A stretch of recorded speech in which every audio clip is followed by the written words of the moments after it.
Caminando en la oscuridad. Bienvenidos una vez más a Caminando en la Oscuridad. Yo soy Rod Dragon y me da muchísimo gusto que nos acompañen en este nuevo viaje hacia lo desconocido.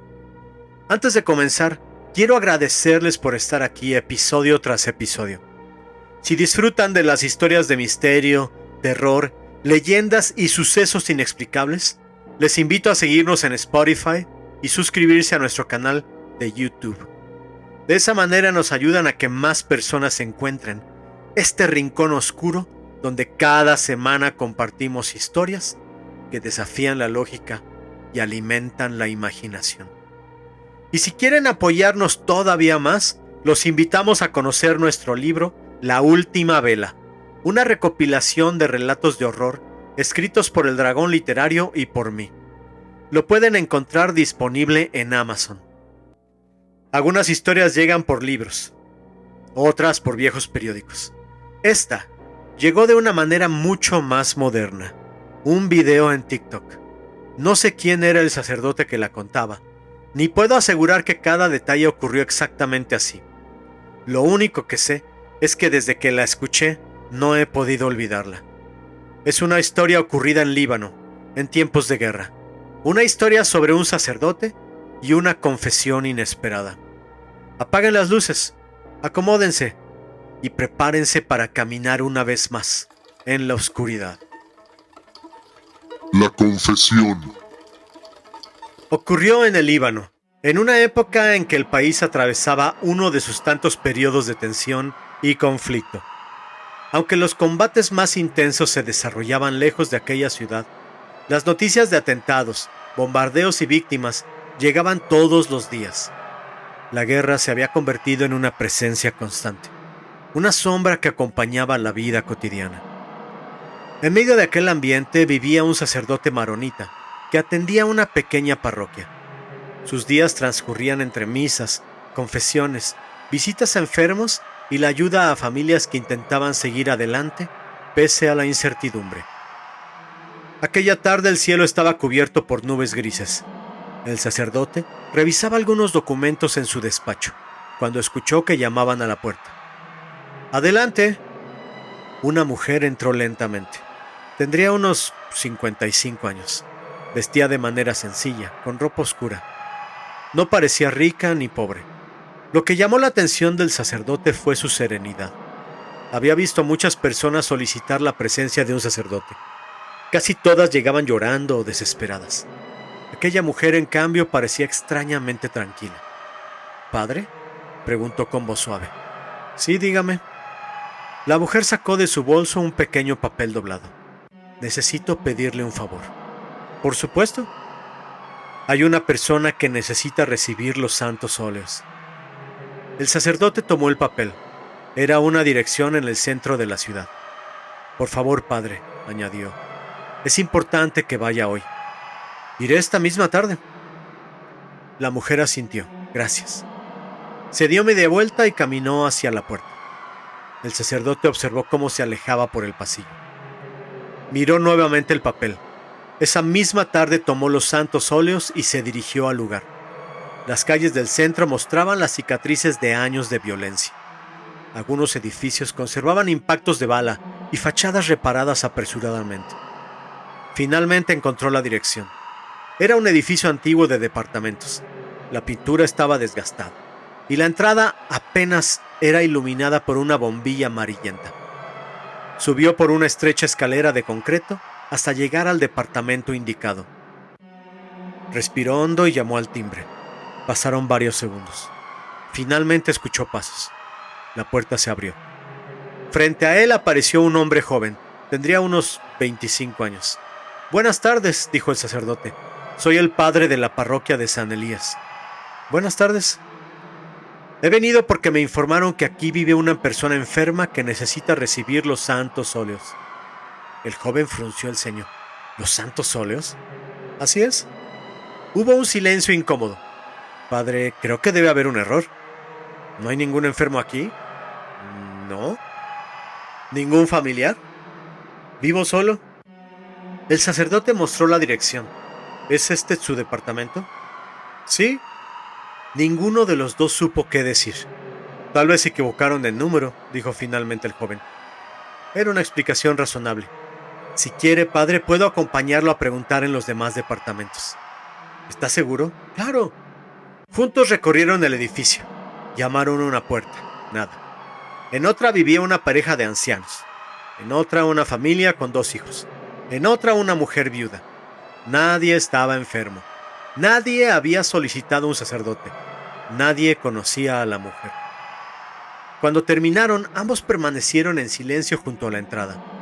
Después de todo esto, creo que merecemos un té, dijo el joven sonriendo. El sacerdote aceptó. El departamento era pequeño pero acogedor. Había libros, pinturas y un viejo crucifijo colgado en una pared. Mientras bebían té, comenzaron a conversar. Hablaron de la ciudad, del trabajo, de las dificultades de vivir en un país donde la guerra podía cambiarlo todo en cuestión de minutos. Poco a poco la conversación derivó hacia asuntos más personales. ¿Su familia es católica?, preguntó el sacerdote. Sí. ¿Y usted? El joven sonrió con cierta tristeza. Me alejé hace años. ¿Y nunca pensó en volver? La pregunta pareció tocar algo profundo. A veces. ¿A veces? Hay noches en las que pienso en ello, en regresar, en confesarme, en arreglar ciertas cosas. Pero siempre lo dejo para otro día. El sacerdote asintió. Había escuchado aquello muchas veces. ¿Y por qué no aprovechar este momento? El joven levantó la vista sorprendido. ¿Ahora? ¿Por qué no? El silencio se instaló nuevamente entre ellos.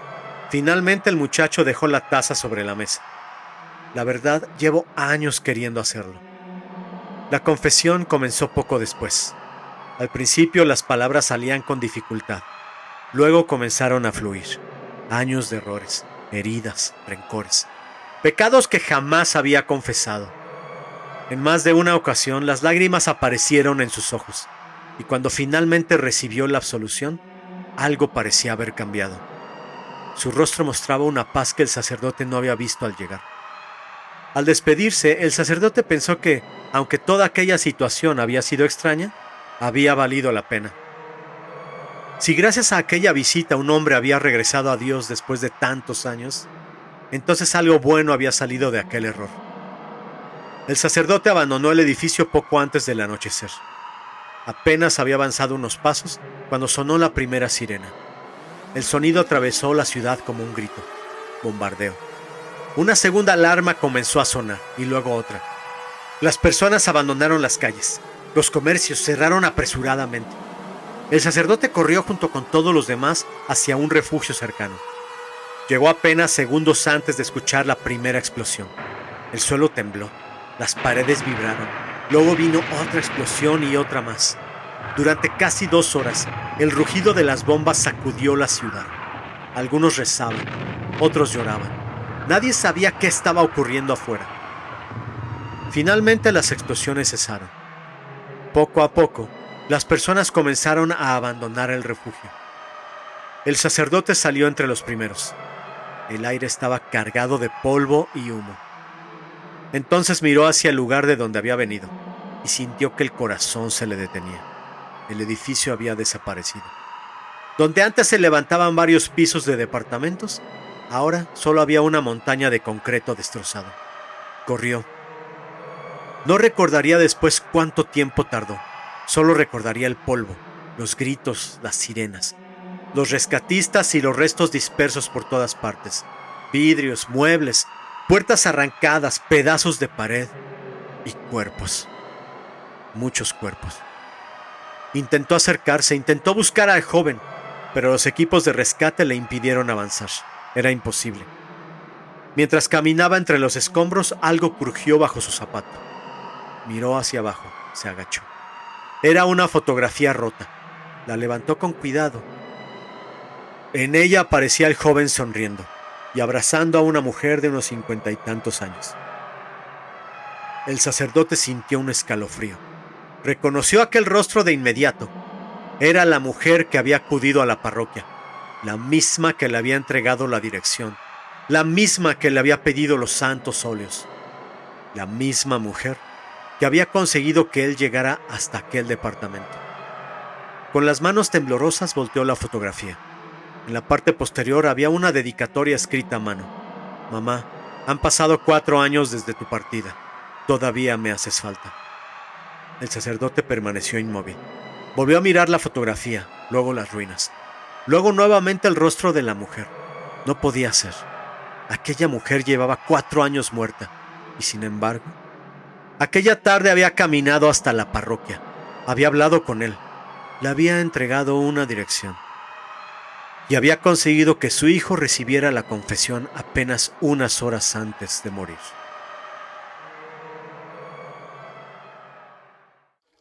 Letreros negros. Un hombre allá en los Estados Unidos relata que en una ocasión, siendo él joven, fue con su hermano y sus papás a visitar a los abuelos en un pueblo lejano, aprovechando el día de Asueto por la conmemoración de la independencia. Según cuenta, la casa era muy vieja. Su abuelo, que tenía 87 años, había nacido ahí. Aún así, era una construcción sólida de roca que pasaba con éxito la prueba del tiempo. También dice que cuando llegaron, vieron que otra parte de la familia también visitaba a los abuelos. Era una pareja que tenía 2 niños pequeños, y estos a su vez habían llevado a su mascota, un perro Golden Retriever que era muy cariñoso.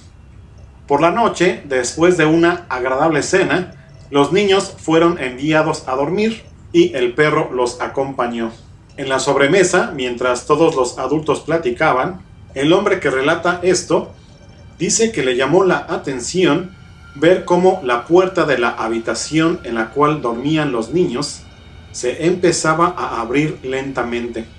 Primero pensó que quizá era el perro, pero justamente al volver la vista hacia la puerta, vio que éste se encontraba echado en el pasillo. Después pensó que seguramente uno de los niños se había levantado de la cama y se dedicaba a espiar la conversación de los adultos. Mientras pensaba en esto, vio cómo la puerta seguía abriéndose lentamente hasta que de pronto se detuvo y se cerró azotándose. Fue aquí cuando todos los que estaban en la mesa notaron lo que estaba ocurriendo. Se levantaron y se encaminaron hacia la habitación, pero se detuvieron en seco cuando nuevamente la puerta comenzó a abrirse. El perro ahora sí reaccionó y viendo hacia la puerta empezó a gruñir. Los abuelos comenzaron a llamar al perro por su nombre, pero este no hacía caso. Miraba fijamente hacia la puerta y se veía alterado.